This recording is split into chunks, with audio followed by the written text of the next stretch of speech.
pulang di atas tuh. Yang buku hitam itu.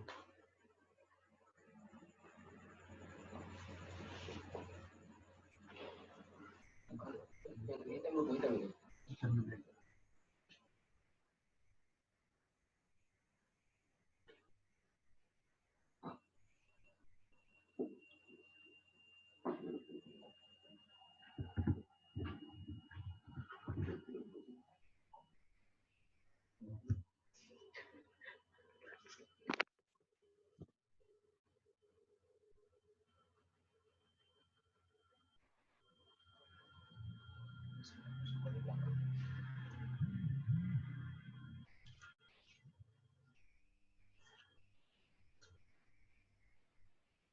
Oh.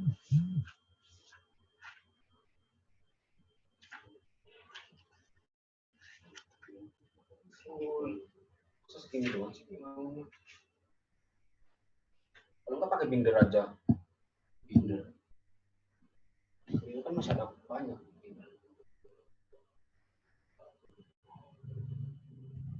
Ricky aman, Ricky? Aman. Oke. Kurang berapa menit lagi ya? Belum pada join nih kayaknya. Belum. Masyarakatnya itu baru 9 apa? Masih pada taraweh kayaknya. Bang Abu. Sehat, Bang. Ya. Oh, udah Mbak Susan nih. Sehat, Mbak Susan?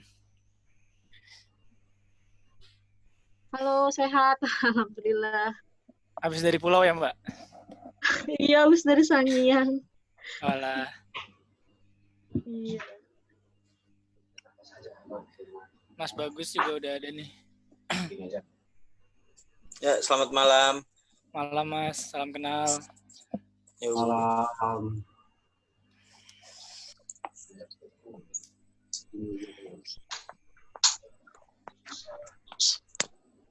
Iya.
Kurang satu.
Tunggu sampai 5 menit lagi mungkin ya, Ricky.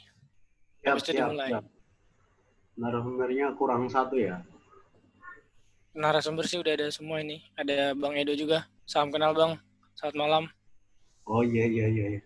Malam, salam kenal semuanya. Halo Susan, halo Bagus. Sehat-sehat. Sehat. Bang Edo di mana, Bang? Biasa.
Dimulai aja, Rick. Udah mau 20.10 juga.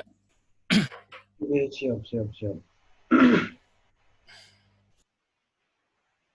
Sebelumnya untuk para narasumber mohon diaktifkan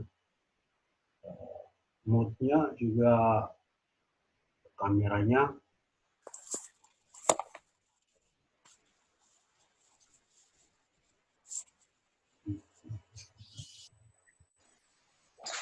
Maksud gue tak ada deh.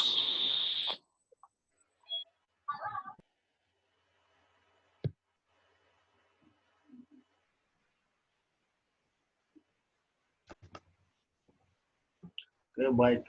Selamat malam untuk kita semua, kepada para narasumber yang terhormat dan juga teman-teman sekalian, yang mana pada malam hari ini bisa meluangkan waktu untuk kita berdiskusi bersama.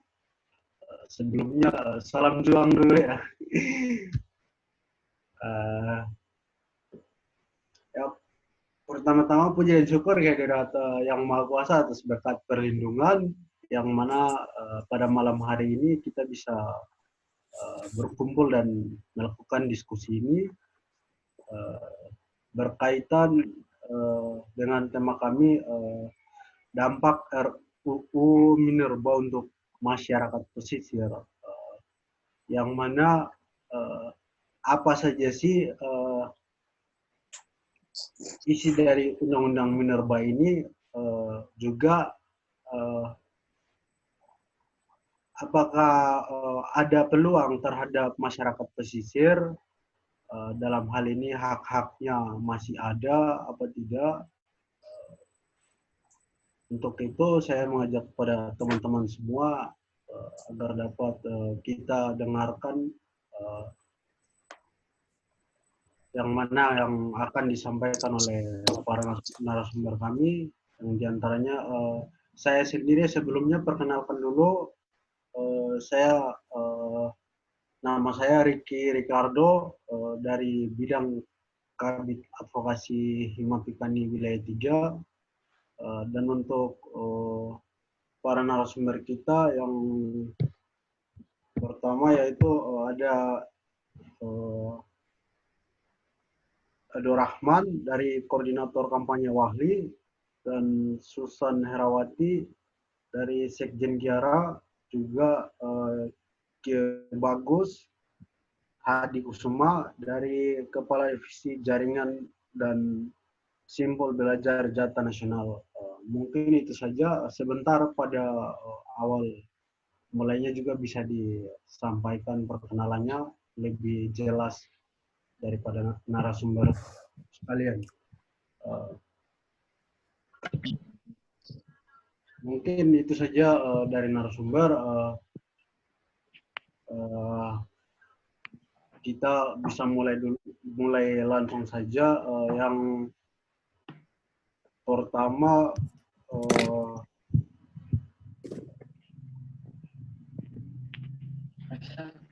sebelumnya terkait dengan waktu durasi untuk setiap narasumber, saya berikan waktu kurang lebih ya 15 menit untuk setiap para narasumber. Juga untuk teman-teman yang mau bertanya, kita nanti selesai diskusi baru kita bertanya langsung sambil menatap muka.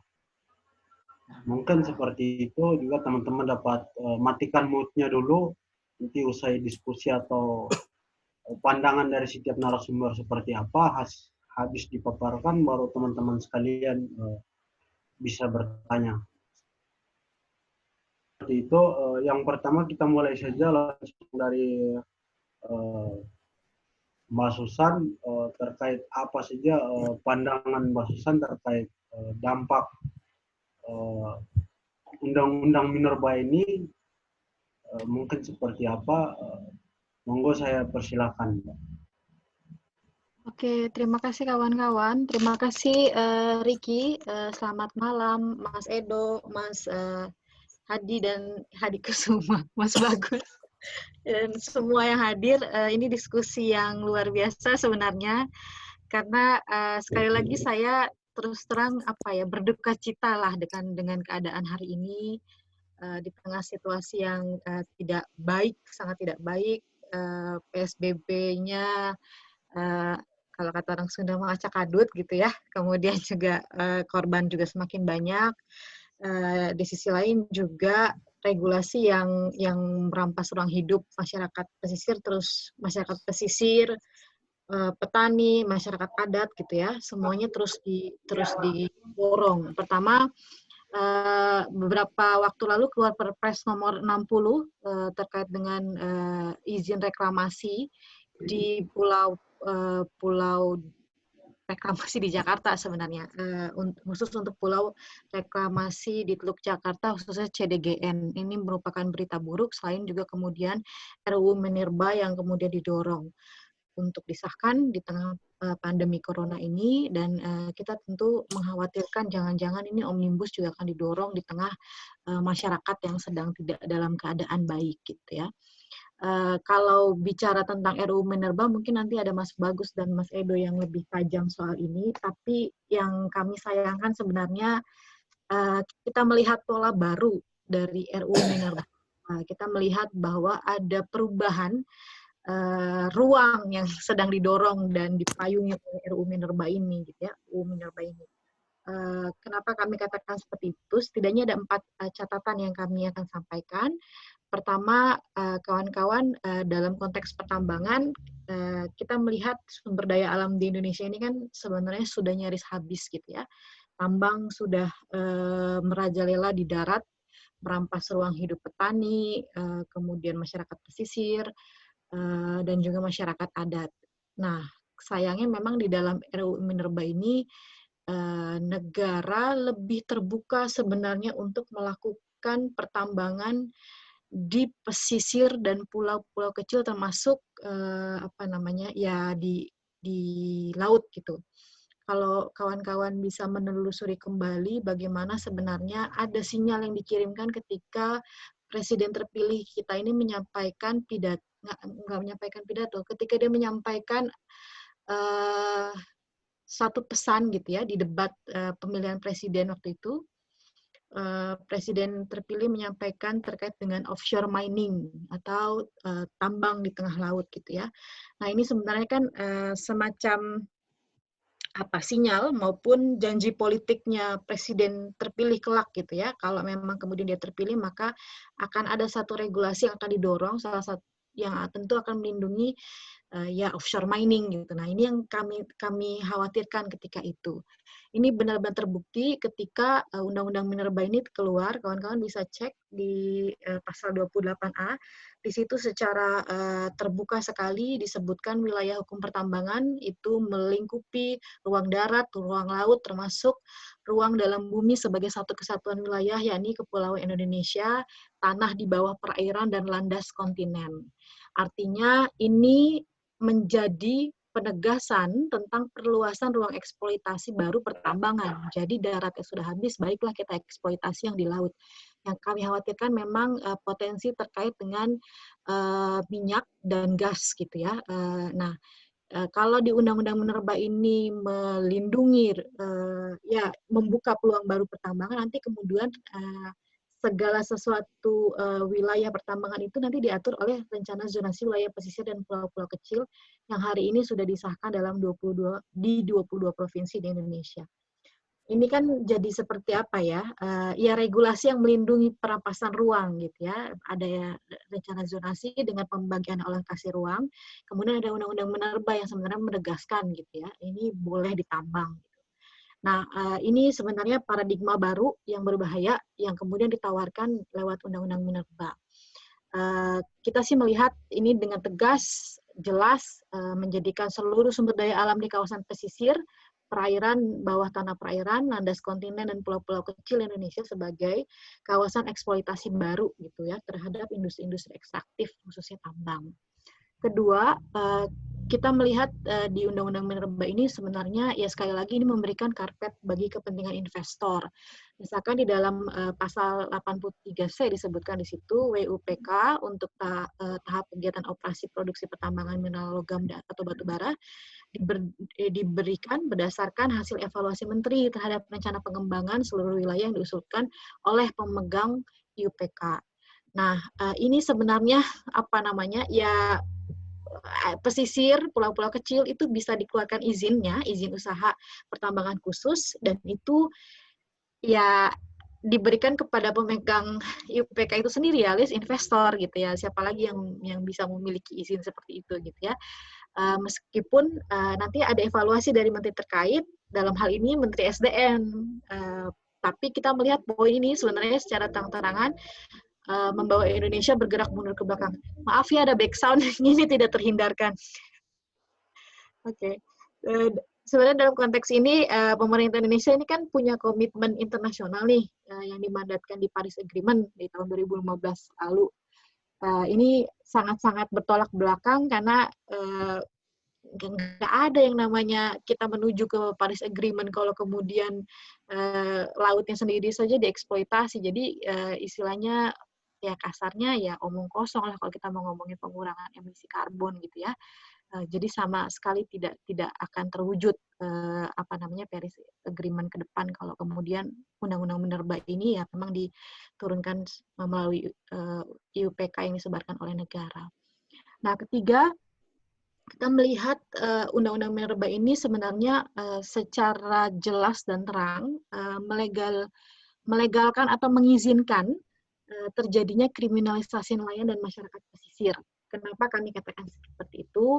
Kawan-kawan bisa cek di pasal 162, di situ disebutkan setiap orang yang merintangi atau mengganggu kegiatan usaha pertambangan dari pemegang IUP, IUPK, IPR, dan SIPB yang telah memenuhi syarat, ini akan bisa dipidanakan dengan denda kurungan paling lama 1 tahun dan denda uang itu sekitar 100 juta kalau di dalam pasal ini. Nah, ini tentu berbahaya sekali karena di dalam undang-undang ini ya memperbolehkan negara gitu ya atas nama pembangunan dan investasi untuk menangkap pihak-pihak yang dianggap merintangi dan mengganggu kegiatan usaha pertambangan dan melakukan hukum serta sanksi gitu. Dan ini kan luar biasa ya, investornya jadi punya karpet yang luar biasa terbukanya oleh negara gitu. Bahkan kita yang nanti mengkritik atau dianggap menghalangi bisa dikriminalisasi dan ini bentuk pembungkaman yang luar biasa. Nah, ini sebenarnya di dalam pasal ini kan sebenarnya juga kita melihat ada pergeseran isu pertambangan ini didorong nanti Bagus bisa tambahin ya.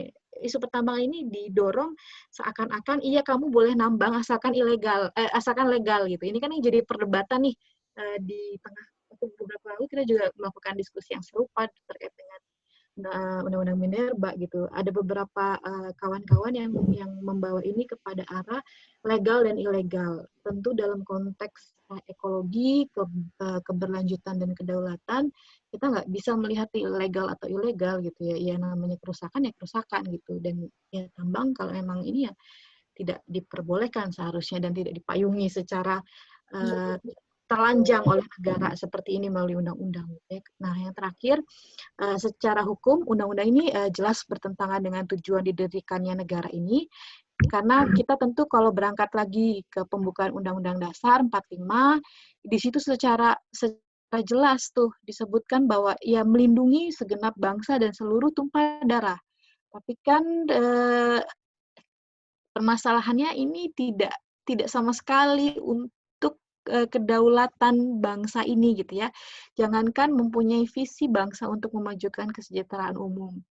Tambang bagaimanapun itu dimiliki oleh oligarki gitu. Kemudian kalau kita melihat lagi ke dalam pembukaan Undang-Undang 45 berdasarkan kemerdekaan, perdamaian, abadi dan keadilan sosial. Tidak ada kemerdekaan, tidak ada perdamaian, tidak ada keadilan sosial kalau tambang masuk di pesisir dan pulau-pulau kecil.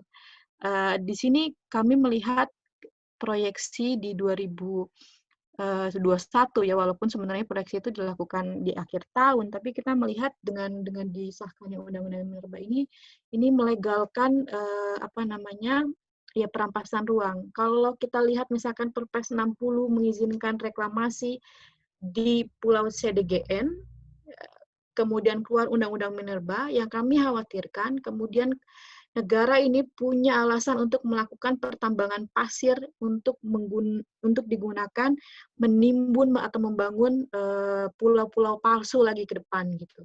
Ini jadi ada skema besar nih sebenarnya gitu. Ini yang kita harus lihat ke depan. Dan tentu dalam pada itu yang selalu saya ingin tawarkan kepada kawan-kawan mahasiswa-mahasiswi untuk bertanya ke dalam diri kita sendiri, sebenarnya pembangunan ini untuk siapa gitu. Aku rasa sih itu dulu, mari berdiskusi, nanti pasti Mas Edo sama Mas Bagus bisa menambahi dengan lebih tajam lagi. Terima kasih.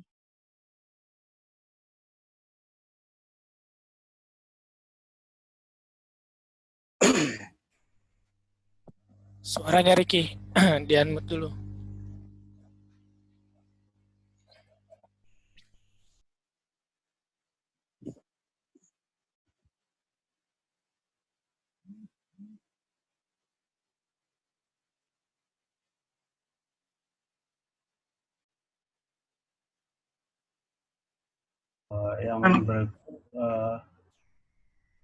Yang berikut kita pindah ke Bung Bagus, yang mana waktu saya persilakan. Kurang lebih waktunya mungkin ya 15 menit. Oke, siap. Makasih Ki. Ya, Selamat malam kawan-kawan. Sebenarnya kita agak kaget dengan kondisi saat ini ya, bagaimana proses yang begitu cepat dalam pembahasan revisi Undang-Undang Minerba ini, karena seperti tadi disampaikan Mbak Susan,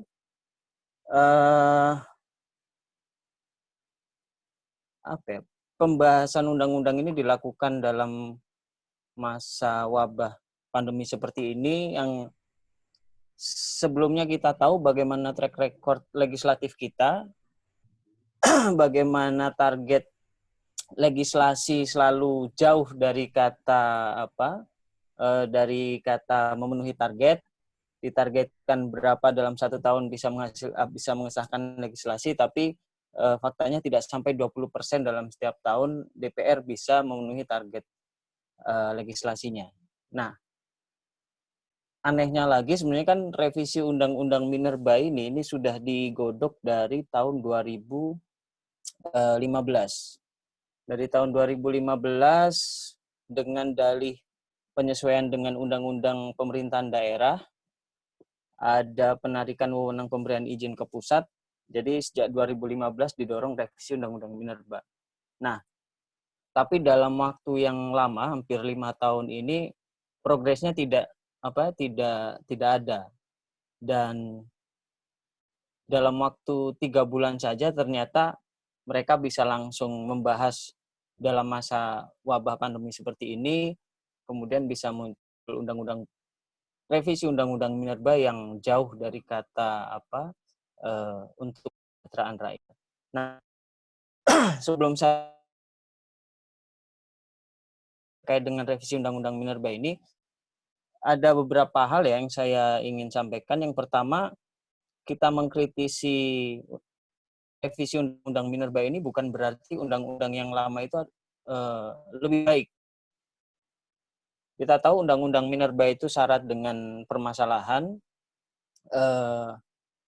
banyak permasalahan yang melekat dalam Undang-Undang Minerba tahun 2009, karena kita diajarkan dari SD misalnya, dari kecil diajarkan bahwa tambang adalah sumber daya alam tidak terbarukan, dan seharusnya itu menjadi last resource, pilihan terakhir ketika sudah tidak ada lagi yang bisa digunakan, tidak ada lagi sumber energi, dan dalam keadaan mendesak, sumber daya ini baru bisa digunakan. Tapi pengetahuan kita sejak SD ini malah dikerdilkan dengan paradigma keruk habis jual cepat yang ada di Undang-Undang Minerba, baik itu Undang-Undang Minerba lama ataupun revisi Undang-Undang Minerba yang baru ini. Nah, sebelum berlaku Undang-Undang Minerba nomor 4 tahun 2009, di tahun 2008 ada kurang lebih 4.000 izin tambang, mineral, dan batu bara di seluruh Indonesia. Ada 4.000 izin, kemudian di 2009 muncul Undang-Undang Minerba. Dalam jangka waktu 4 tahun saja, dari 2009 sampai 2013, dari awalnya hanya 4.000 izin, melonjak menjadi sekitar 12.000 izin di tahun 2013. Artinya meningkat hampir 300% izin tambang di seluruh Indonesia. Nah, peningkatan izin tambang ini juga berbanding lurus dengan permasalahan yang ada di kawasan-kawasan lingkar tambang. Kita sebut saja meningkatnya bencana banjir, longsor, pencemaran lingkungan, konflik warga, kriminalisasi terhadap masyarakat dan macam-macam. Kita bisa sebut hampir seluruh konflik itu ada di sektor pertambangan. Nah, lonjakan perizinan ini kan nggak lepas juga dari kalau kita lihat ke politik, demokrasi kita ini adalah demokrasi yang mahal. KPK menyebutkan untuk jadi bupati atau wali kota butuh 20-30 miliar. Untuk jadi gubernur butuh 70-100 miliar. Tapi rata-rata laporan para kandidat di pilkada itu hanya 6-7 miliar lah. Artinya banyak uang yang harus dikumpulkan secara cepat, banyak uang yang harus dikumpulkan secara instan. Ya, sektor-sektor mana saja yang bisa mendatangkan uang secara cepat dan instan? Sektor tambang, sektor perkebunan, sawit terutama, kemudian sektor kehutanan, HTI, dan satu lagi sektor properti. Nah, makanya banyak kita lihat dalam beberapa tahun terakhir, korupsi sektor perizinan, terutama yang berkaitan dengan pengumpulan modal untuk maju dalam pilkada ini berkaitan dengan 4 sektor tersebut. Kita bisa sebut kasus Rita Widyasari, kasus Rita Widyasari di Kalimantan Timur, kasus Nur Alam, Gubernur Sulawesi Tenggara, yang didakwa melakukan korupsi perizinan dan terindikasi korupsi perizinan di sektor tambang ini dilakukan untuk mengumpulkan dana politik untuk kepentingan kampanye mereka. Nah, permasalahan selanjutnya yang ada di Undang-Undang Minerba sendiri yang lama, kalau kita lihat proses perencanaan pertambangan sama sekali tidak ada pelibatan masyarakat, terutama pelibatan persetujuan masyarakat. Yang ada hanya istilah namanya sosialisasi. Kawan-kawan harus ingat bahwa sosialisasi dan persetujuan itu adalah 2 hal yang sangat jauh berbeda. Kalau sosialisasi, perusahaan tambang dan pemerintah datang ke satu wilayah, kemudian mendatangi warga dan menyampaikan kawasan ini akan ditambang tanpa meminta persetujuan. Masyarakat mau setuju, masyarakat mau enggak setuju. Ketika kawasan sudah ditetapkan sebagai kawasan pertambangan, masyarakat tidak punya pilihan lain selain menerima itu. Pilihannya kalau tidak melakukan gugatan hukum, yang kita tahu ini juga sangat berbiaya mahal, walaupun banyak pengacara pro bono, LBH, tapi di satu sisi mereka juga harus mengeluarkan kos yang tidak sedikit untuk bolak-balik sidang di pengadilan negeri. Nah, pilihan kedua kalau ketika tambang masuk, ya mereka harus kalau tidak melakukan gugatan hukum, ya melakukan perlawanan di lapangan, melakukan boikot, melakukan penghadangan, melakukan sabotase dan macam-macam. Makanya kenapa banyak kasus kriminalisasi di sektor pertambangan.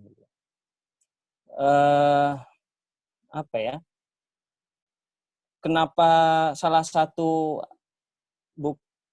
fakta yang menunjukkan bahwa Undang-Undang Minerba ini yang lama ini penuh dengan permasalahan adalah agenda korsup yang dilakukan oleh KPK. KPK sejak 2014 melakukan koordinasi supervisi di sektor minerba. 2014 sampai 2016 temuannya sangat mengagetkan lah. Di 2014 ketika KPK awal melakukan koordinasi supervisi, ditemukan 40% dari seluruh izin tambang yang ada di Indonesia, 12.000 izin tambang itu, 40%-nya tidak memiliki NPWP. Kalau tidak memiliki NPWP, ya sudah dipastikan mereka sama sekali tidak membayar pajak. Yang kedua, 80% izin tambang yang ada di Indonesia tidak menyetorkan dana jaminan reklamasi serta tidak memiliki dokumen reklamasi dan pasca tambang. Artinya sejak awal mereka memang sudah niat untuk melakukan datang, gali, dan pergi tanpa melakukan reklamasi, tanpa melakukan rehabilitasi ataupun program-program pasca tambang gitu. Kemudian di satu sisi kita juga mungkin ini sudah jadi pengetahuan umum bahwa ada suatu paradoks investasi di sektor pertambangan. Semakin besar investasi pertambangan masuk ke suatu wilayah, tingkat kemiskinan di wilayah tersebut semakin tinggi. Kawan-kawan bisa sebut kawasan-kawasan yang kaya akan pertambangan, cek di BPS status kemiskinannya seperti apa, peringkat kemiskinannya seperti apa. Nah, itu beberapa permasalahan yang ada di Undang-Undang Minerba yang lama. Nah, kemudian kalau kita lihat ke revisinya, apakah revisi Undang-Undang Minerba ini memperbaiki permasalahan yang sudah melekat di Undang-Undang Minerba yang lama ini, atau revisi ini hanya untuk melindungi kepentingan perusahaan tambang, apalagi dalam situasi pandemi seperti ini. Nah, kalau kita lihat prosesnya saja yang sangat instan, hanya dalam 3 bulan pembahasan tahu-tahu sudah disahkan, padahal selama bertahun-tahun sebelumnya prosesnya sangat lambat.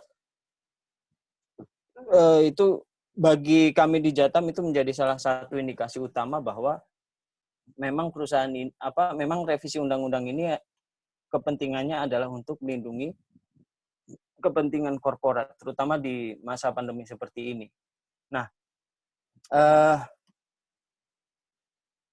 kalau kita bedah satu-satu ya, tadi di chat juga ada yang menanyakan siapa yang punya draft Undang-Undang Minerba yang baru. Saya ada, tapi nanti bisa saya share ke panitia dan di-share ke kawan-kawan yang lain. Nah, kalau kita bahas permasalahan apa yang ada di revisi Undang-Undang Minerba, pertama memang ini kami tegas menyatakan bahwa revisi Undang-Undang Minerba ini adalah demi kepentingan perusahaan tambang minerba. Tidak ada istilahnya paradigma perlindungan kepentingan masyarakat, paradigma perlindungan warga di Undang-Undang Minerba yang baru ini. Jangankan memperbaiki permasalahan yang ada di Undang-Undang Minerba yang lama, Undang-Undang Minerba yang baru ini malah semakin melanggengkan oligarki industri tambang yang tadi sudah disebutkan sama Mbak Susan, kemudian juga semakin mendorong Indonesia untuk semakin ketergantungan dengan industri tambang, terutama di sektor energi batubara.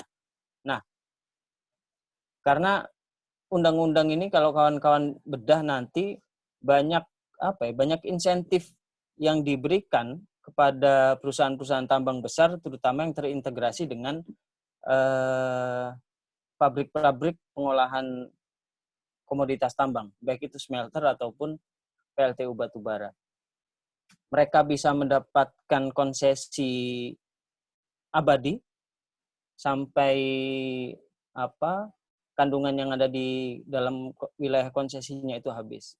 Nah, kemudian yang kedua, yang menurut saya ini paling parah, ada salah satu pasal dalam Undang-Undang Minerba yang lama adalah pasal pemidanaan terhadap pejabat yang memberikan izin tambang tidak sesuai dengan ketentuan dalam Undang-Undang Minerba. Nah, itu pasal 165 di Undang-Undang Nomor 4 2009.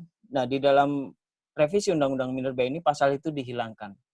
Artinya ke depan tidak akan ada lagi kepala daerah yang ditangkap oleh KPK karena melakukan korupsi perizinan. Jadi undang-undang ini tidak hanya melindungi kepentingan perusahaan tambang, tapi juga kepentingan pejabat daerah yang korup. Nah, terus di satu sisi undang-undang ini juga menghilangkan kewajiban bagi perusahaan tambang untuk melakukan reklamasi dan rehabilitasi pasca tambang. Karena ada penambahan di Undang-Undang Minerba yang baru ini di penjelasan pasal 99 ayat 2 yang menyebutkan bahwa lubang-lubang bekas tambang bisa dijadikan untuk irigasi ataupun objek pariwisata dan budidaya. Artinya di saat ini saja di seluruh Indonesia ada 3.000 lebih lubang tambang yang tidak dilakukan yang tidak direklamasi dan ditinggalkan begitu saja oleh perusahaan. Dengan adanya revisi Undang-Undang Minerba yang baru ini, perusahaan akan semakin lenggang untuk pergi begitu saja tanpa melakukan reklamasi di lubang-lubang bekas tambang yang mereka tinggalkan. Nah, yang sangat kentara sekali kepentingan oligarki perusahaan tambang dalam revisi Undang-Undang Minerba ini, kita bisa lihat siapa yang paling diuntungkan ketika revisi Undang-Undang Minerba ini disahkan. Kalau kita balik ke Undang-Undang Minerba yang lama, Undang-Undang Minerba tahun 2009, ketentuan untuk perusahaan-perusahaan besar yang berstatus kontrak-karya seperti Freeport, kemudian Newmont, KPC, kemudian Citra Palu Mineral dan lain-lain itu, kemudian ada yang berstatus PKP 2B untuk tambang-tambang batu bara. Ketika konsesinya habis, seharusnya konsesinya dikembalikan kepada negara, kemudian oleh negara dilelang dengan prioritas kepada BUMN, BUMD, dan swasta dalam negeri. Nah, dengan adanya revisi Undang-Undang Minerba yang baru ini, ketentuan itu dihapuskan. Jadi, setiap konsesi kontrak karya dan PKP 2B yang habis bisa langsung diberikan perpanjangan di awal. Artinya yang seharusnya tahun 2021 nanti konsesi dikembalikan kepada negara oleh perusahaan-perusahaan tambang ini yang sudah habis, tapi mereka diberikan konsesi yang begitu panjang di awal, 20 tahun, dan mereka mendapatkan insentif tambahan ketika mereka punya smelter ataupun PLTU. Konsesi mereka bisa tanpa batas waktu. Sampai tambang habis dalam konsesi mereka, baru izin tambangnya bisa diberhentikan. Nah, yang poin ketiga, bagaimana kaitannya dengan penyelamatan kawasan pesisir dan pulau-pulau kecil? Dengan Undang-Undang Minerba yang lama, Undang-Undang Nomor 4 Tahun 2009, kawasan pesisir dan pulau-pulau kecil di Indonesia sudah sangat terancam. Dalam catatan Jatam, ada sekitar 55 pulau-pulau kecil di Indonesia yang seluruh kawasan pulaunya itu habis dikonsesi oleh industri pertambangan. Dan sebagian besar dari pulau-pulau kecil ini ada di kawasan timur.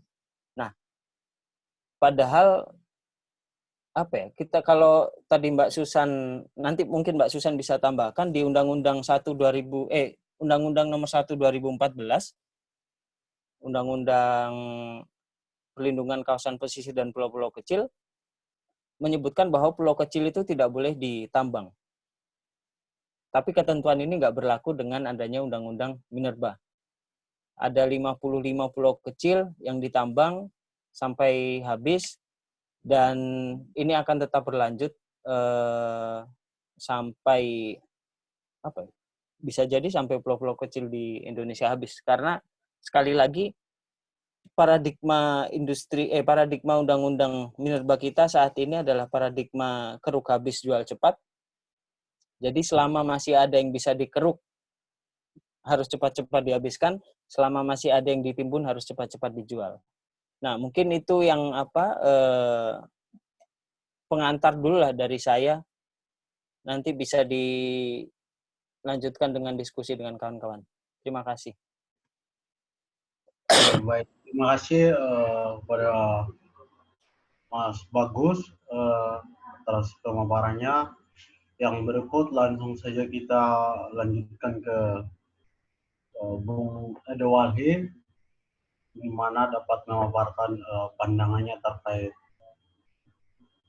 hak-hak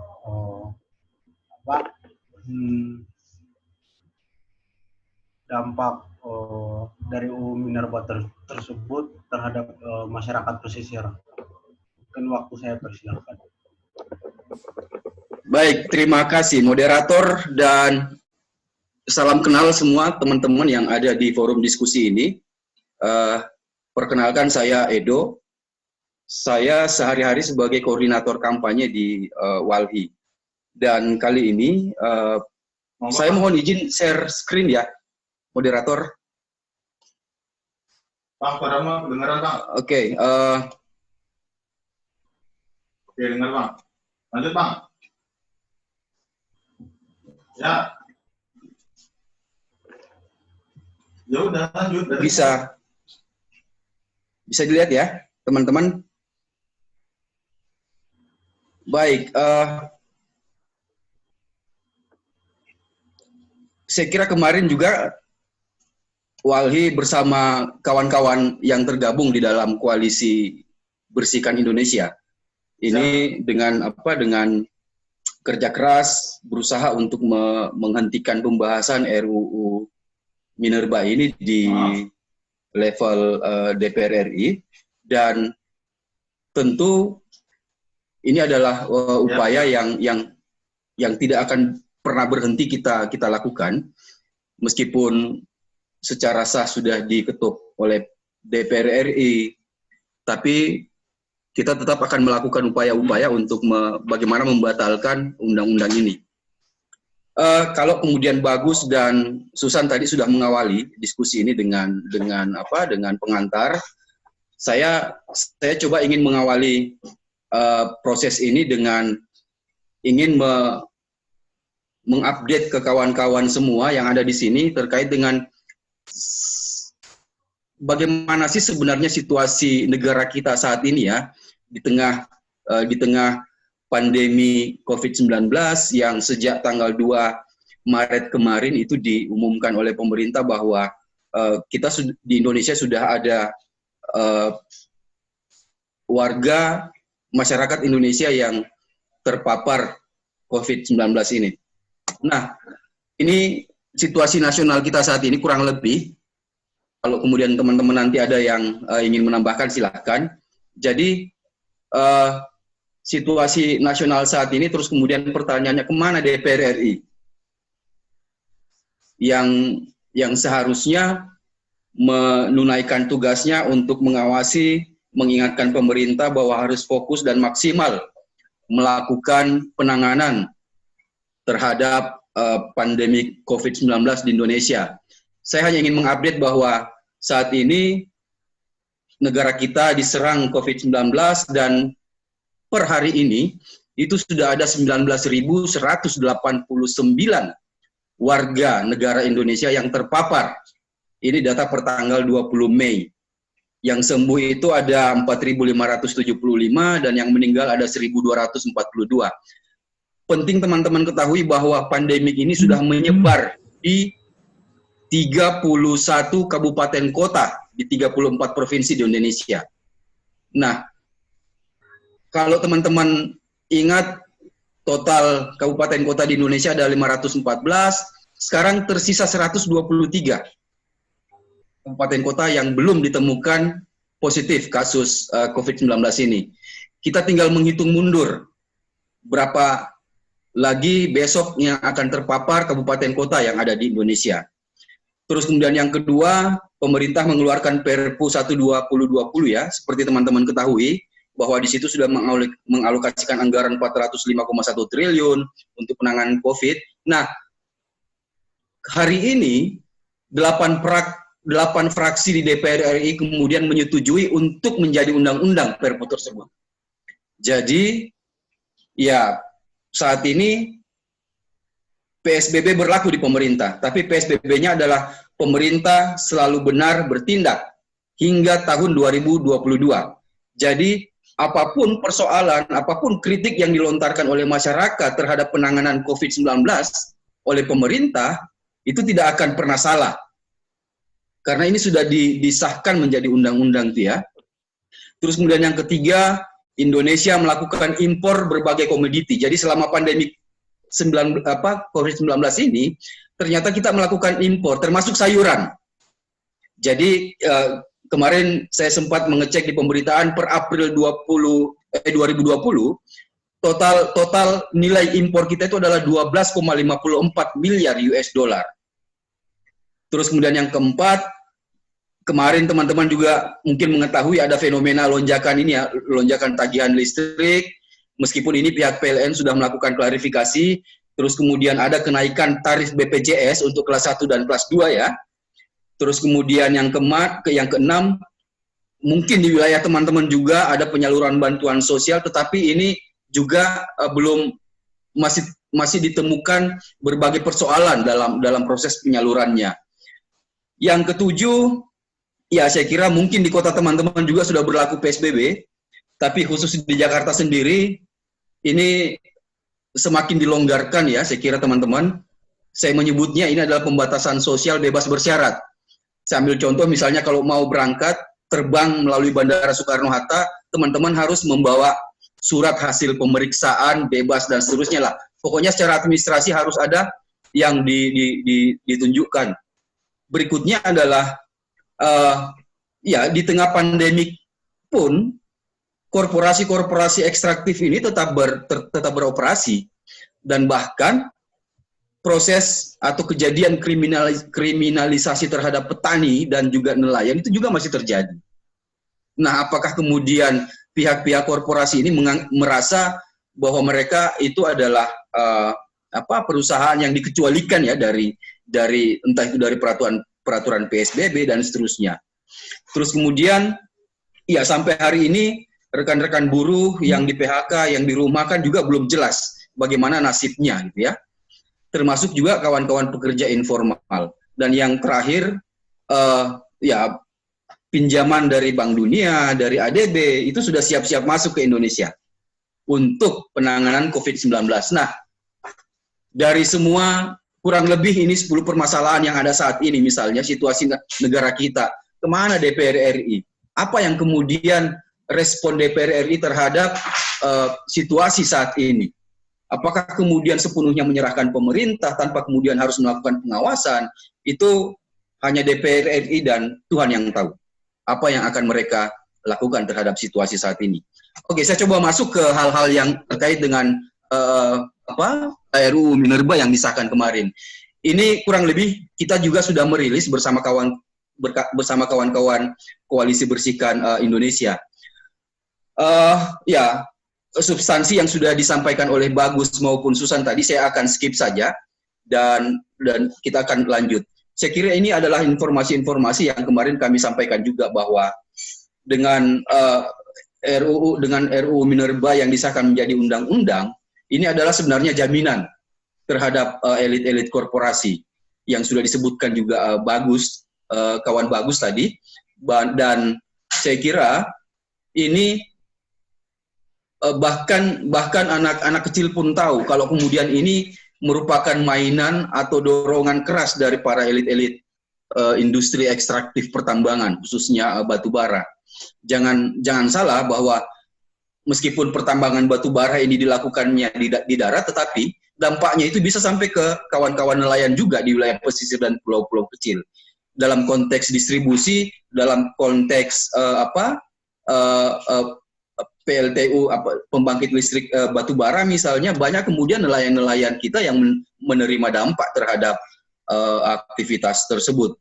Terus kemudian ya sebanyak kalau analisa kita kemarin ini 90% RUU yang menjadi undang-undang ini hanya mengakomodir kepentingan pelaku industri batu bara.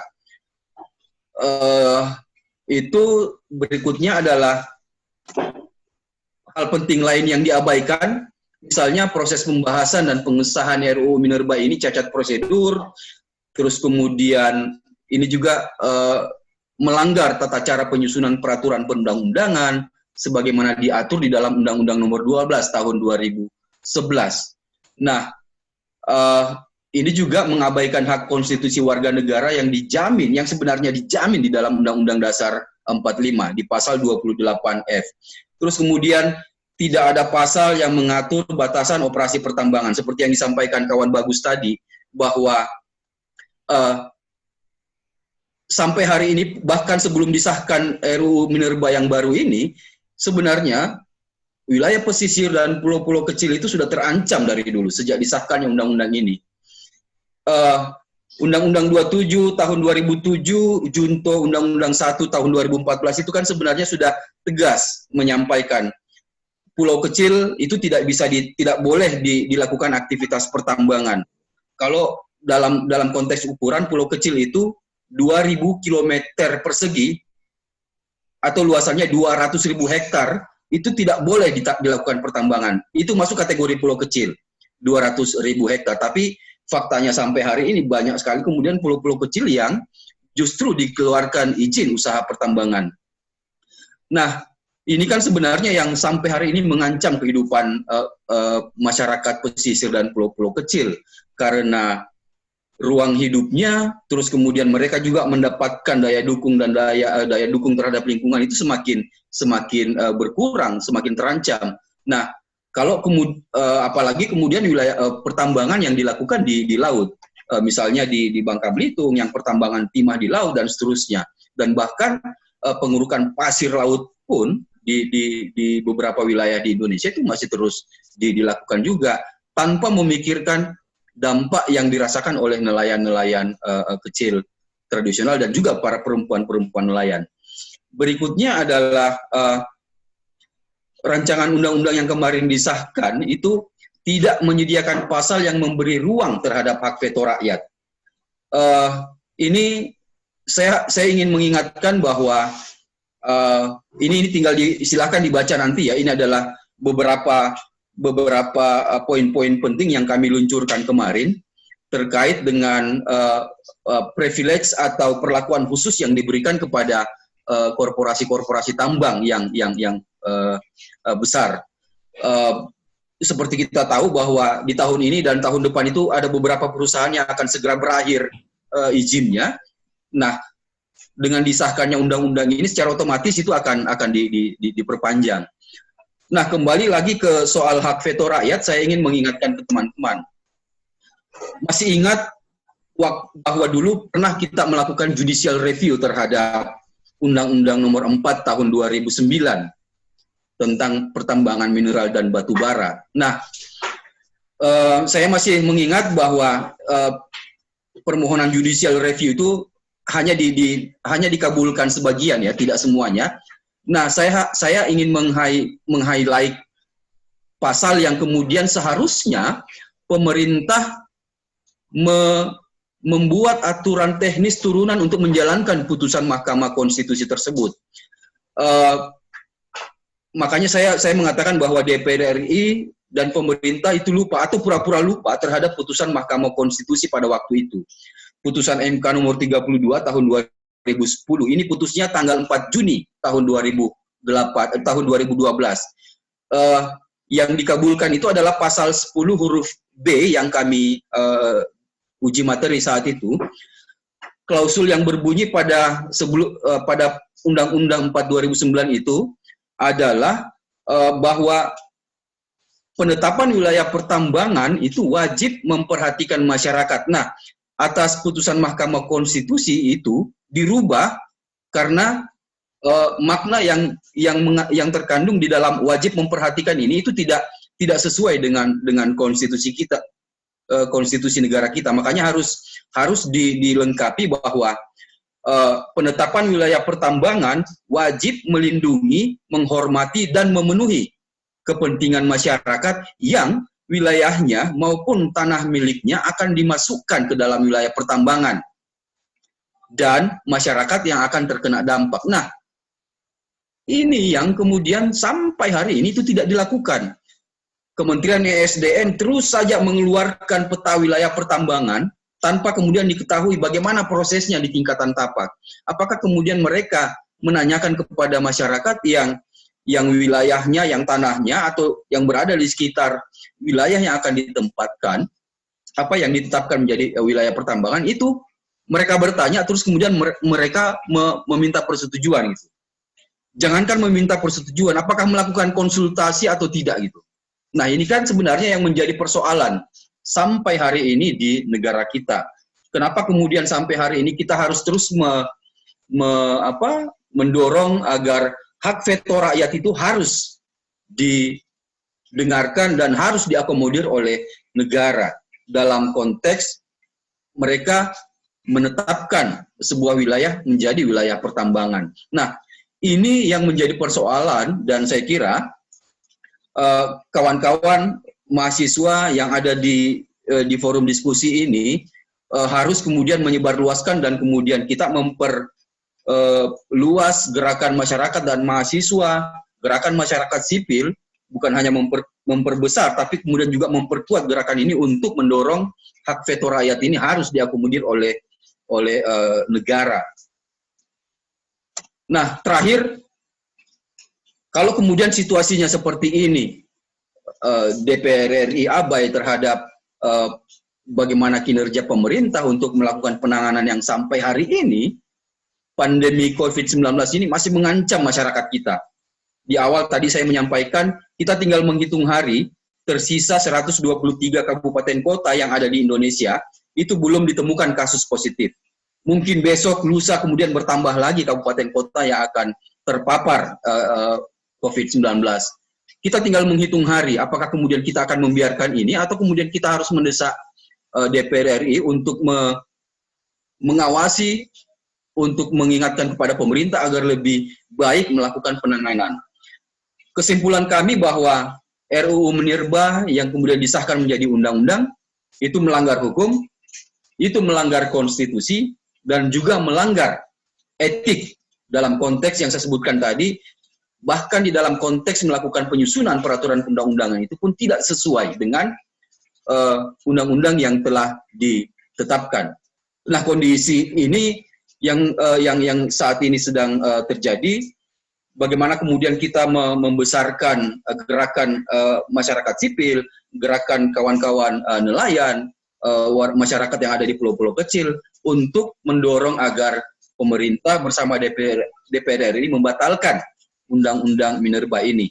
Atau apakah sudah layak kita membubarkan DPR? Saya kira itu dari saya, moderator. Terima kasih. Saya kembalikan.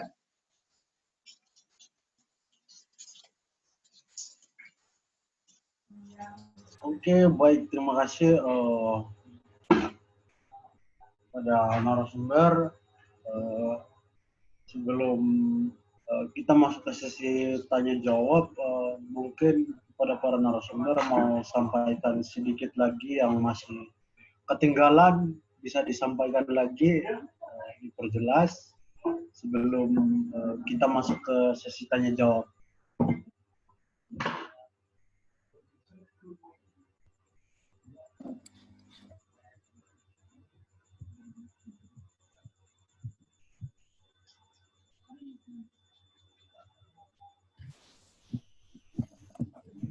Mungkin langsung sesi tanya jawab aja, Ricky, kalau nggak ada Ya. tambahan lagi.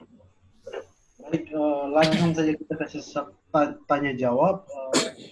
Mungkin dari hasil pandangan terkait hak-hak dampak undang-undang Minerba ini terhadap masyarakat pesisir ini, yang tadi dipaparkan daripada narasumber, mungkin teman-teman di sini yang sedang mengikuti diskusi ini mau bertanya, saya persilahkan dengan langsung bertanya, hidupkan mood-nya juga videonya.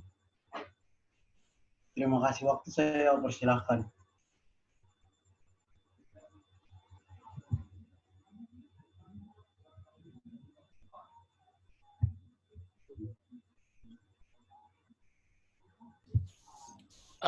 Aku masuk dikit deh, mau nanya. Jadi gini kan, Mas Bagus, Bang Edo, sama Mbak Susan ya, terkait RUU Minerba ini memang terkesan ditutupi dari publik ya menurutku, karena untuk mengakses draftnya aja itu susah satu itu, dan memang keterlibatan masyarakat dalam proses perancangannya juga pun bisa dikatakan nggak dilibatkan gitu. Nah ini sebenarnya dengan keadaan kayak gini, langkah-langkah mungkin dari Bang Edo juga tadi di Koalisi Bersihkan Indonesia, langkah-langkah advokasi seperti apa lagi yang kedepannya akan diambil untuk menggagalkan UU Minerba ini, karena memang kalau yang saya baca ya, itu ada beberapa pasal yang memang berpengaruh dan banyak kecacatan di dalamnya, terutama terhadap masyarakat pesisir dan pulau-pulau kecil. Jadi untuk langkah advokasi selanjutnya itu seperti apa, Bang? Mungkin Bang Edo bisa masuk.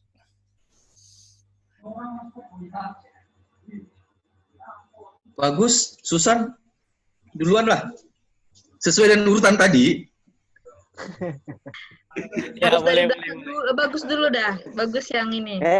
Iya. Ya, Mas Bagus mungkin. Apa tadi pertanyaannya? Langkah Ya. yang dilakukan. Ya, Apa ya? Mungkin kalau kita belajar dari kondisi pandemi seperti saat ini, memang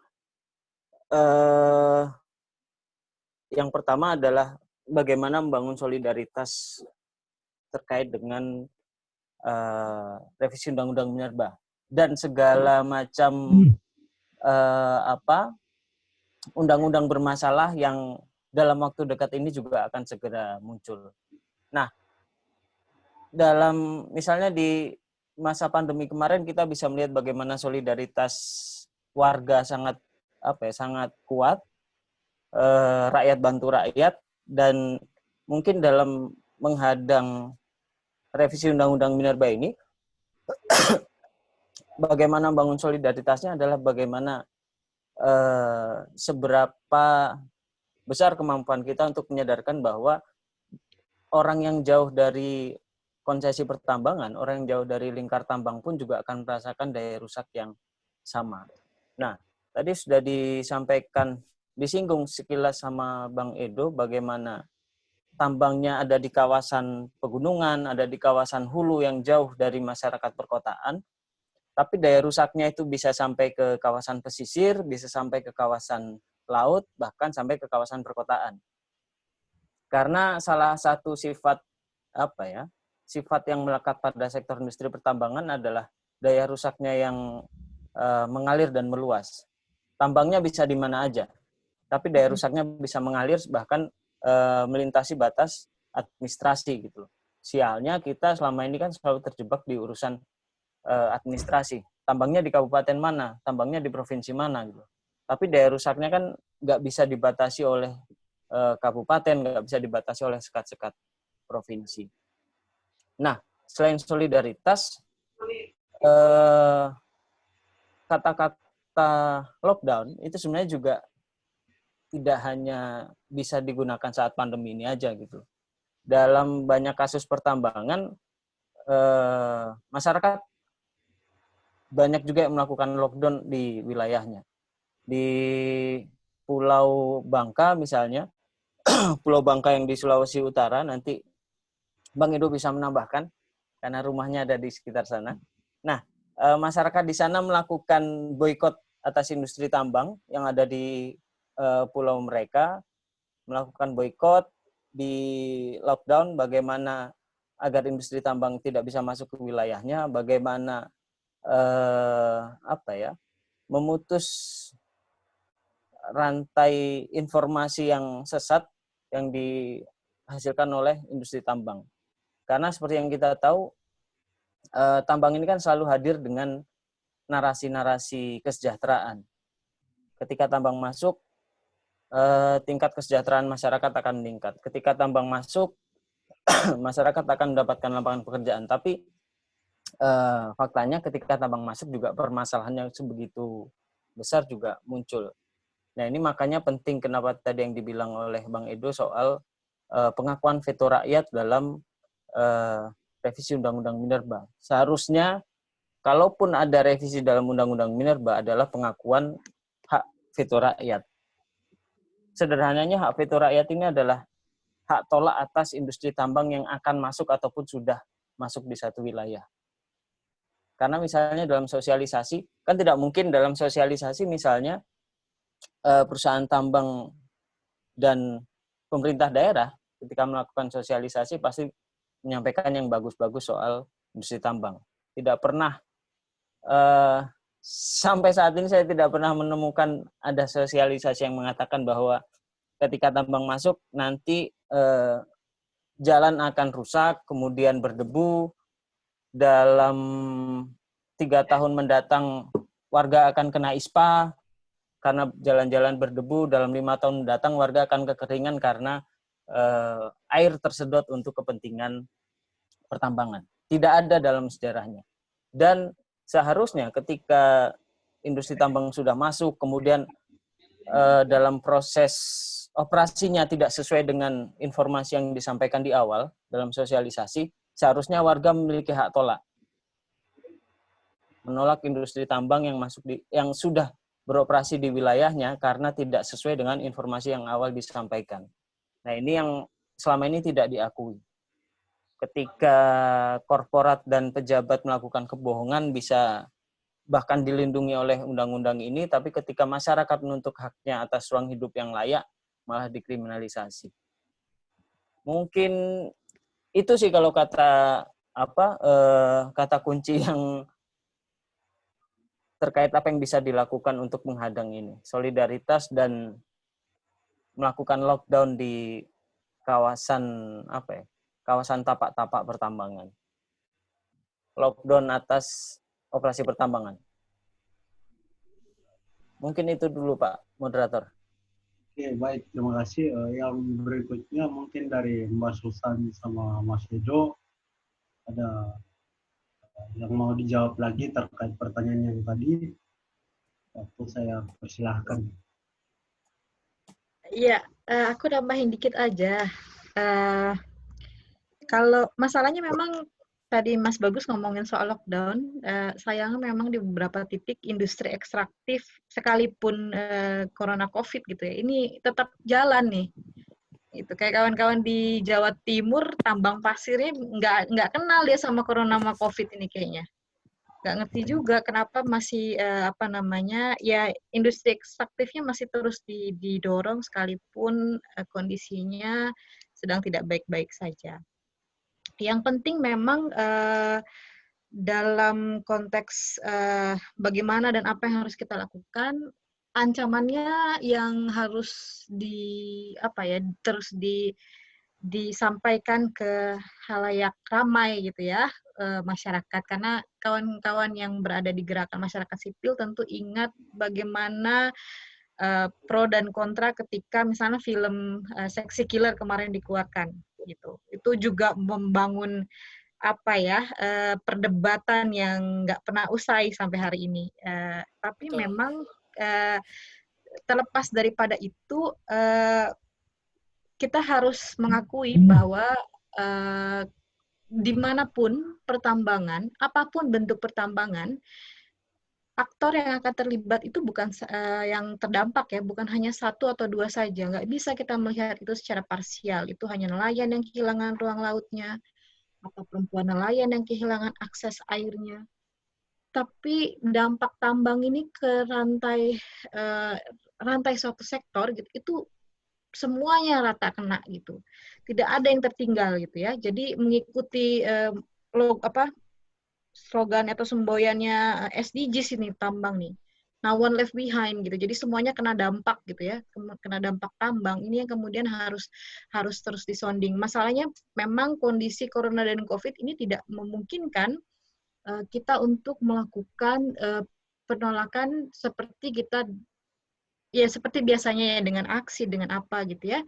Tapi sebenarnya ada gerakan di luar pada itu, ya tentu perlawanan harus tetap dilakukan, ya menyadarkan masyarakat bahwa memang dampak tambang ini luar biasa terhadap masyarakat, kehilangan ruang, kehilangan akses, kehilangan kontrol. Kemudian sekali lagi yang selalu perlu diingatkan adalah siapa sih yang sebenarnya diuntungkan dari urusan tambang pertambangan ini, ya tentu oligarki. Itu yang harus tetap didorong gitu. Ini harus tetap diingatkan bahwa ini masyarakat itu hanya diuntungkan sedikit sekali gitu. Contoh misalkan kawan-kawan yang diiming-imingi dengan masuk di perusahaan tambang, ya kalau tambangnya masih ada dalam beberapa tahun terakhir, kalau sudah habis sumber dayanya, pengangguran dan tidak ada yang tersisa gitu. Ini yang kemudian harus diingatkan, karena pro dan kontra ini memang real di tingkat tapaknya gitu, dan ini harus diingatkan kepada masyarakat secara luas gitu. Nah, pada itu sebenarnya aku nggak tahu di dalam koalisi ini memang aku rasa sudah mulai memikirkan ya langkah hukumnya seperti apa, karena kalau kemudian dia judicial review, kemudian dia didorong, kita akan judicial review dan ketemu Mahkamah Agung gitu ya di MA gitu, yang itu juga tentu punya tantangan tersendiri, dan mungkin Mas Edo bisa memberikan pandangan chance dan lain-lain yang terkait dengan upaya hukum ke depan gitu. Sebenarnya yang lainnya ya tadi kampanye terus dijalankan, kemudian juga perlu diingatkan lagi bahwa ya tambang itu tidak menguntungkan siapa-siapa selain oligarki. Dan satu hal yang paling menarik sebenarnya dalam advokasi tambang, anak-anak yang menjadi korban di lubang-lubang tambang itu yang harus terus diingatkan gitu. Anak-anak yang meninggal di dalam lubang-lubang tambang gitu, karena mereka ya seperti kawan-kawan lah masa depannya bangsa ini, tapi kemudian dia harus berujung di lubang tambang, ini kan menjadi ironi gitu. Aku rasa itu sih sedikit tambahannya. Monggo Mas Edo. Baik, terima kasih untuk waktunya, dan iya saya ingin menambahkan soal ingin menjawab tadi pertanyaan yang ada di chat ya, bahwa bagaimana caranya kita menguatkan masyarakat agar tetap melawan industri pertambangan ini ya. Saya kira caranya sebelum kita datang ke komunitas atau ke wilayah-wilayah masyarakat, baik itu di pesisir maupun pulau-pulau kecil, paling tidak kita dulu yang harus memahami gitu ya. Karena bagaimana kita mau memberikan pemahaman kepada masyarakat kalau kita sendiri masih belum mengerti soal undang-undangnya, substansinya, dan juga bagaimana daya rusak tambang itu sendiri. Baru kemudian bisa kita melakukan penguatan di tingkatan masyarakat. Saya kira itu yang strategi yang paling real yang sehari ini kita lakukan ya. Dan karena mungkin kondisi saat ini belum bisa kita melakukan kunjungan terhadap komunitas ya, paling tidak sebisa mungkin kita melakukan kampanye penolakan atau bagaimana mengabarkan kepada publik bahwa ternyata industri ekstraktif pertambangan itu sangat merusak, dan kemudian sebenarnya negara dalam konteks hari ini sedang memfasilitasi proses kerusakan lingkungan hidup yang semakin masif, dan kemudian dampaknya itu akan dirasakan oleh masyarakat baik yang ada di wilayah pesisir maupun di pulau-pulau kecil. Nah, itu yang pertama. Yang kedua, kalau kemudian kita bicara bagaimana kalau kemudian dibenturkan dengan penerimaan negara yang sampai hari ini misalnya sangat bergantung dengan industri ini ya, saya kira antitesisnya adalah bahwa dari dulu kita juga sebenarnya mendorong agar negara mulai pelan-pelan meninggalkan batu bara untuk menjadi sumber energi kita, sumber listrik kita. Karena potensi untuk energi terbarukan di negara kita itu sangat luar biasa. Dan kenapa kemudian pemerintah sampai hari ini masih mempertahankan, dan dampaknya terus masih dirasakan, polusi udara, bahkan nelayan-nelayan berada di sekitaran pembangkit listrik tenaga batu bara ini juga menerima dampaknya. Nah, pilihan ini kan sebenarnya harus berani diambil oleh pemerintah, karena janganlah kita egois bahwa masih ada generasi yang akan datang yang berhak untuk memanfaatkan sumber daya alam yang ada saat ini. Kita tidak boleh menghabiskannya sekarang, dan kemudian ini juga kemudian kita tidak boleh meninggalkan bencana, kita tidak boleh meninggalkan kerusakan terhadap generasi yang akan datang. Anak-anak muda yang hari ini misalnya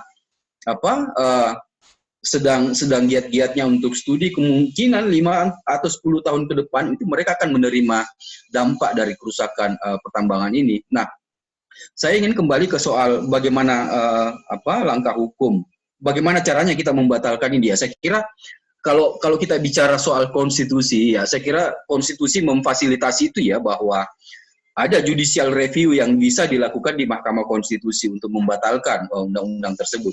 Tapi sekali lagi, kalau kemudian kita terburu-buru melakukan judicial review, terus kemudian Mahkamah Konstitusi membatalkan, tapi kemudian pemerintah terus melakukan upaya-upaya, tetap melakukan upaya-upaya untuk membuat regulasi atau memperbaiki regulasi yang baru agar oligarki ini tetap terfasilitasi. Saya kira itu tidak akan panjang juga perlawanan kita. Nah, kita sebenarnya ingin menyiapkan segala sesuatunya dengan baik. Artinya begini, kita ingin kita mungkin akan melakukan judicial review ke Mahkamah Konstitusi, tapi judicial review yang kita inginkan adalah bagaimana judicial review ini betul-betul didorong dari masyarakat secara luas. Dari masyarakat yang sampai hari ini dirugikan dengan pertambangan, yang menerima dampak pertambangan sampai hari ini. Nah, kenapa kemudian kita selalu mendorong, sampai hari ini kita terus mendorong agar semua masyarakat yang terdampak, baik yang ada di darat, yang di pesisir dan pulau-pulau kecil yang merasakan dampaknya terhadap pertambangan ini, itu bersuara dan kemudian melakukan protes dan kemudian menuntut negara untuk membatalkan undang-undang tersebut. Nah, kalau kemudian judicial review yang kita siapkan ini betul-betul kualitasnya bagus, memang betul-betul kita bangun dari tingkatan bawah, saya kira ini pemerintah juga akan memperhitungkan untuk kedepannya, bahwa betul-betul kekuatan masyarakat sipil itu tidak bisa diabaikan. Nah, kalau kemudian bicara soal RUU Minerba yang dijadikan undang-undang saat ini, itu memang sangat merugikan. Dan kalau bicara soal manfaat, betul yang disampaikan tadi Susan, bahwa sangat sedikit manfaatnya terhadap masyarakat. Bahkan kalau kemudian kita mau tambah kurang dengan dampak kerusakan yang dihasilkan, saya kira minus hasilnya, bahwa manfaat itu hanya sesaat dan kemudian berikutnya adalah menerima kerusakan, menerima dampak dari industri ekstraktif tersebut. Nah, saya kira ini yang harus disampaikan kepada masyarakat, baik yang ada di pesisir dan pulau-pulau kecil, bahwa manfaatnya itu hanya sesaat dan kemudian berikutnya kita akan menerima kerugian yang sangat luar biasa. Saya kira itu dari saya. Terima kasih.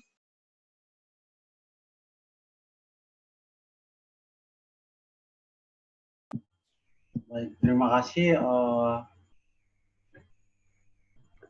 atas pertanyaannya yang sudah dijawab.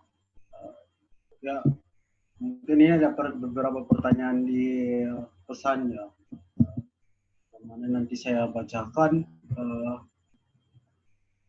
terkait dari Mau ya. Tadi udah yang dari Mau itu. Ini udah. Yang tadi Mau udah dijawab Bang Edo itu. Oke. Berarti yang ini aja, Ricky, yang Abdi Rakyat. Oh iya, Abdi Rakyat ya.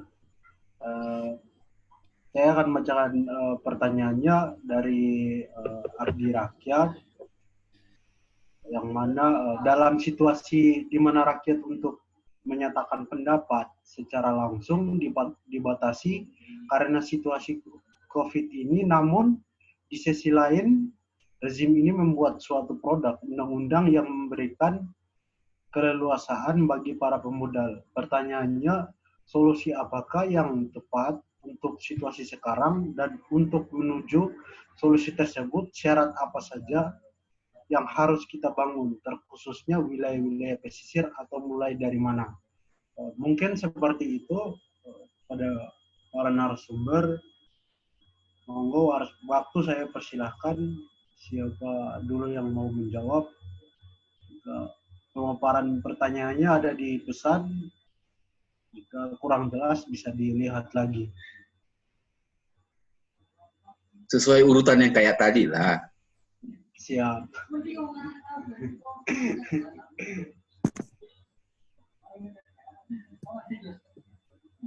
Bagus dulu. Urutannya coba dibalik lah sekarang. Jangan. Rusak nanti kalau dibalik. Terlalu administratif.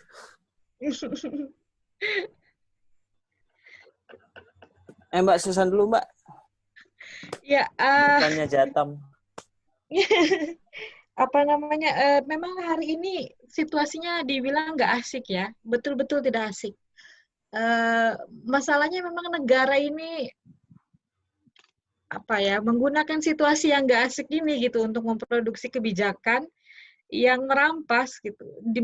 Di nelayan ini, kondisi yang paling faktual hari ini, tidak ada urusan lain bagi mereka selain bagaimana caranya mereka bisa makan.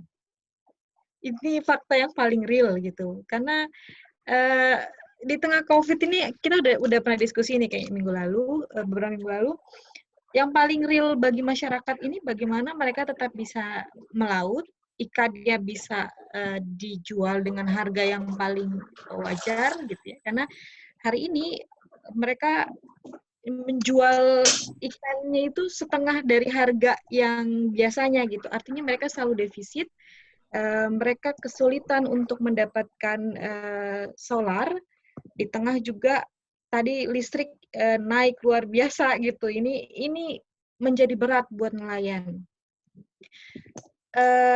Maka kesulitan terbesar ya memang bagaimana kita melakukan pendidikan gitu ya, supaya kemudian masyarakat sama-sama bersolidaritas, karena memang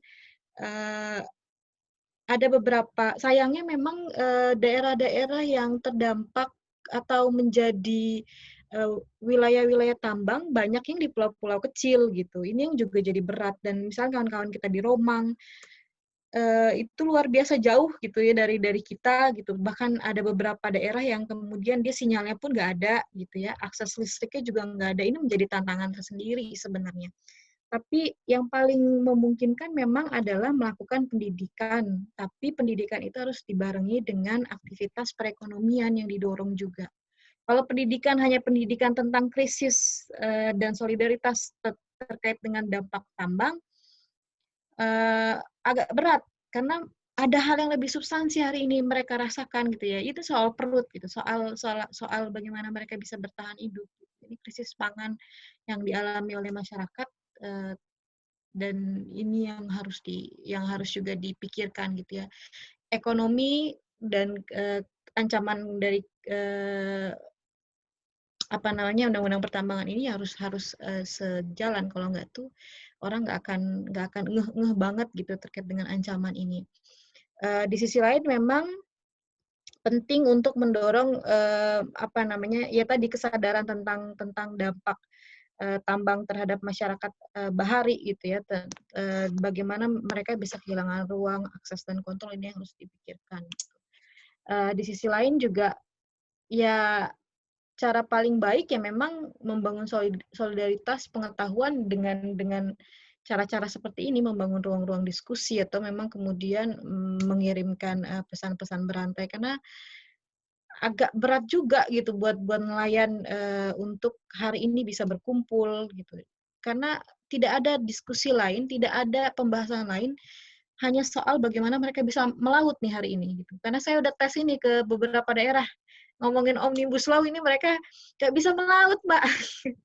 Itu yang berat buat kita hari ini gitu. Jadi ya dipikirkan menyeimbangkan antara aktivitas perekonomian mereka dengan wacana krisis yang hari ini dihadapi oleh masyarakat.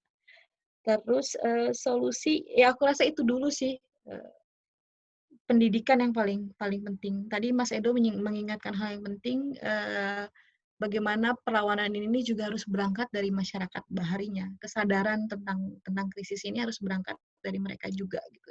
Yang berlawan juga harus dari mereka juga, sehingga memperkuat gerakan gerakan rakyat ini untuk menolak aturan main yang tidak pro terhadap masyarakat. Dan satu hal yang paling penting, bagaimana kita terus menjaga supaya omnibus ini juga tidak disahkan. Karena ini kan paket nih.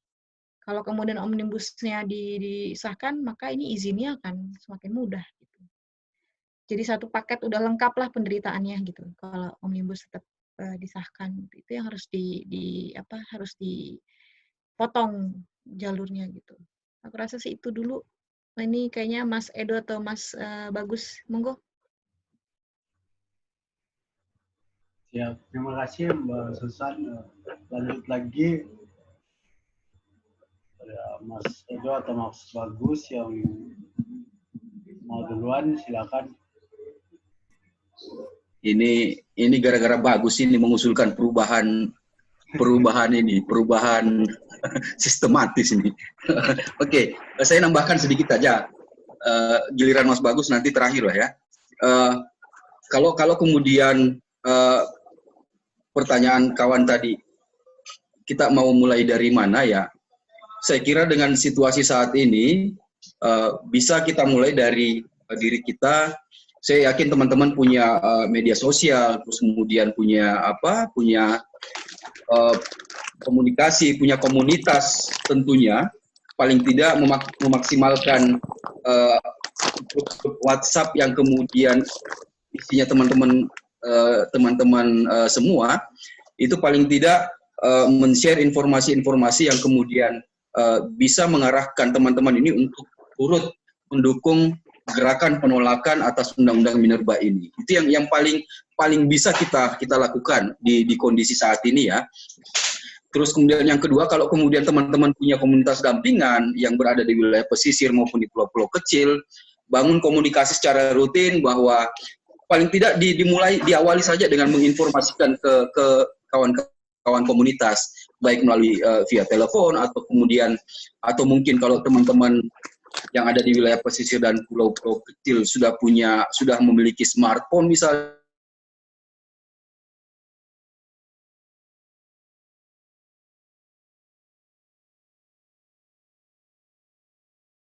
bahasa kawan-kawan kita, agar mereka bisa lebih paham. Nah, itu yang paling bisa kita lakukan sekarang. Sambil kemudian menunggu situasi ini menjadi normal, baru kemudian kita bisa melakukan konsolidasi secara langsung dengan ketemu langsung. Kita memberikan penguatan kepada komunitas kita untuk bisa membangun, memperluas, memperbesar dan menguatkan gerakan masyarakat baik yang ada di pesisir dan pulau kecil untuk menolak Undang-Undang Minerba ini. Kalau kemudian situasi ini bisa segera berakhir, dan saya kira penting juga untuk kita menyiapkan bahwa ke depan ada hari ini kemudian orang-orang yang ada di DPR RI ini kemudian juga melakukan pertemuan untuk meminta masukan terhadap rancangan undang-undang Cipta Kerja ini. Nah, saya kira ini adalah ancaman yang baru ke depannya. Kalau kita mau melihat korelasinya antara Undang-Undang Minerba yang sudah disahkan terus kemudian RUU Cipta Kerja, sangat kental korelasinya. Bahkan ada pasal yang kemudian pasal kalau tidak salah yang sangat berkorelasi dengan ini sudah dituangkan di dalam Undang-Undang Minerba, juga akan dikuatkan nanti di Undang-Undang Cipta Kerja kalau kemudian ini disahkan. Jadi sebenarnya ini settingan skenario politik yang kemudian dibuat oleh DPR RI dan pemerintah saat ini. Jadi sebenarnya yang manapun yang kemudian duluan disahkan menjadi undang-undang, ini saling mendukung. Ya, jadi sudah disiapkan satu sama lain. Nah, berikutnya adalah penting untuk kita gerakkan dari sekarang untuk memperbesar. Saya kira saya masih mempercayai bahwa gerakan mahasiswa hari ini yang kemudian bisa besar dan kemudian paling diperhitungkan. Nah, kalau kemudian ini bisa bergabung dengan gerakan masyarakat sipil, saya kira pemerintah juga dan DPR RI pasti akan memperhitungkan, akan memberikan keputusan apakah kemudian terus melanjutkan pembahasan RUU Cipta Kerja tersebut. Dan terakhir, untuk kondisi saat ini misalnya, seperti yang saya sampaikan di awal tadi, bahwa pandemik ini terus menggerogoti, terus kemudian menyebar di seluruh kabupaten kota yang ada di Indonesia. Bagaimana caranya agar kita juga mengingatkan satu sama lain bahwa bagaimana kabupaten kota yang belum terpapar COVID-19 ini bisa tetap bertahan, dan kemudian bagaimana mengamankan masyarakatnya agar tidak ada yang kemudian menjadi terpapar COVID-19 ini. Karena ini sangat penting. Kalau kemudian kita semua masyarakat Indonesia disibukkan dengan ini, dengan penanganan COVID-19 ini, kekuatan masyarakat untuk kemudian menjadi fokus untuk menolak undang-undang Minerba ini pasti akan terpecah. Karena di satu sisi, masing-masing kita juga akan bertanggung jawab bagaimana agar diri kita tidak terpapar, dan kemudian bagaimana keluarga kita juga agar bebas dari COVID-19 ini. Artinya ada peran ganda yang harus kita mainkan, dan itu sangat memecah konsentrasi. Dan ini penting untuk menjadi pemahaman kita bersama bahwa situasi saat ini sangat sulit dan memang berat untuk kita lakukan. Tapi bukan berarti kita harus menyerah untuk melakukan, untuk membangun perlawanan untuk menolak undang-undang Minerba ini. Begitu kira-kira, moderator.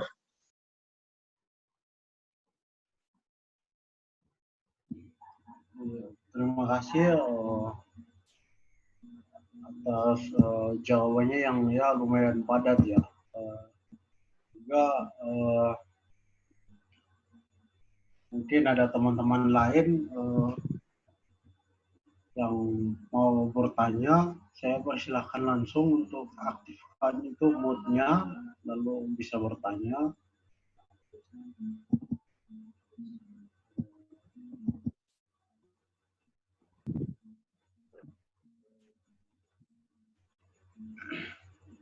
Atau juga bisa memberikan sedikit pandangan atau yang sempat tidak disampaikan dari para narasumber, bisa teman-teman sampaikan juga, atau yang tadi saya ucapkan bisa langsung aktifkan mute-nya dan kameranya untuk bertanya secara langsung.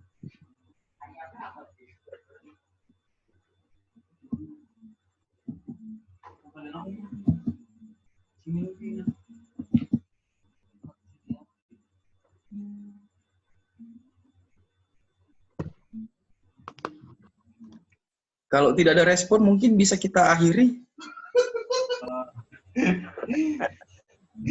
Cukup mungkin, Ricky. Udah nggak ada yang nanya lagi.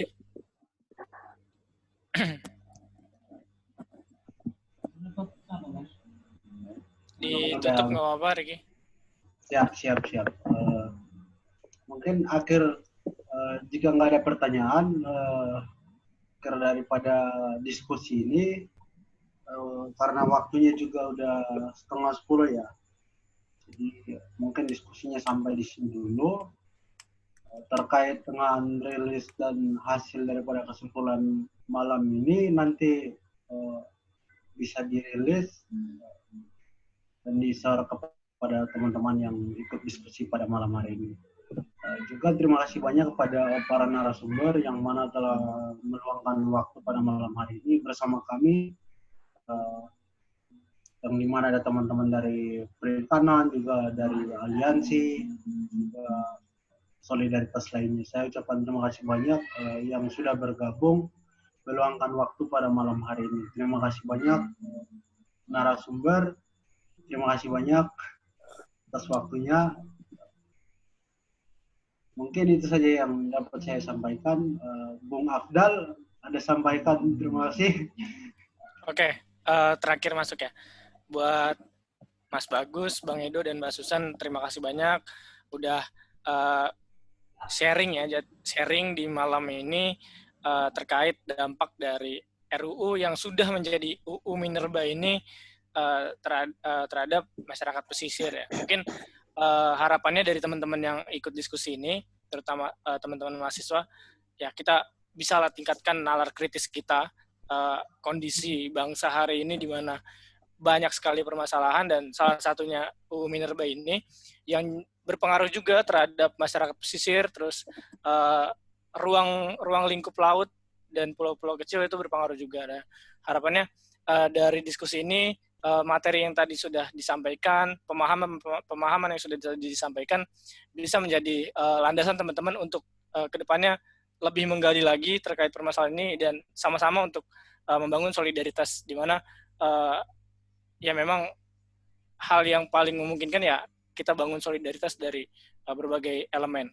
Itu mungkin cukup sekian. Aku terima kasih banyak buat narasumber semuanya. Mungkin Ricky langsung saja ditutup, nggak apa-apa? Ya, terima kasih. Mungkin saja pada narasumber, silakan untuk balik kanan. Terima kasih banyak ya.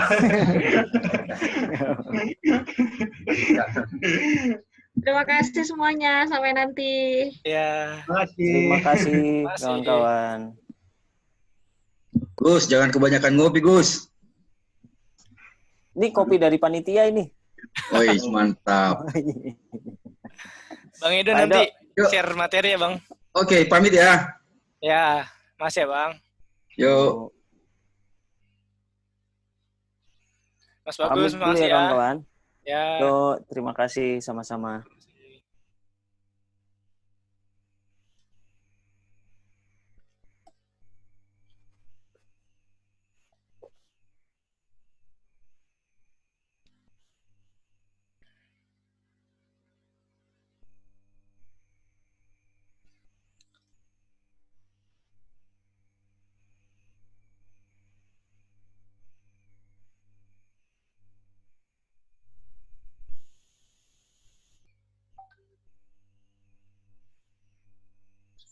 Halo, halo.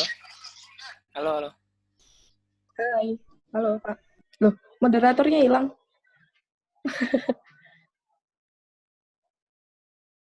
Bapak Kabit di mana?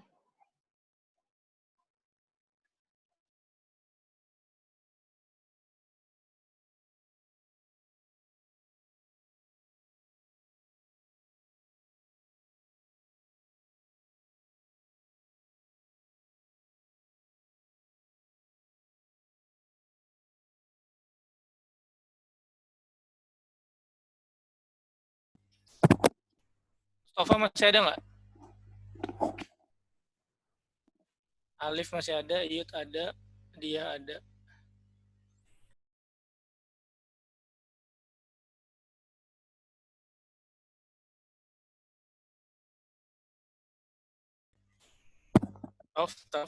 Tova.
Cek, kedengaran nggak?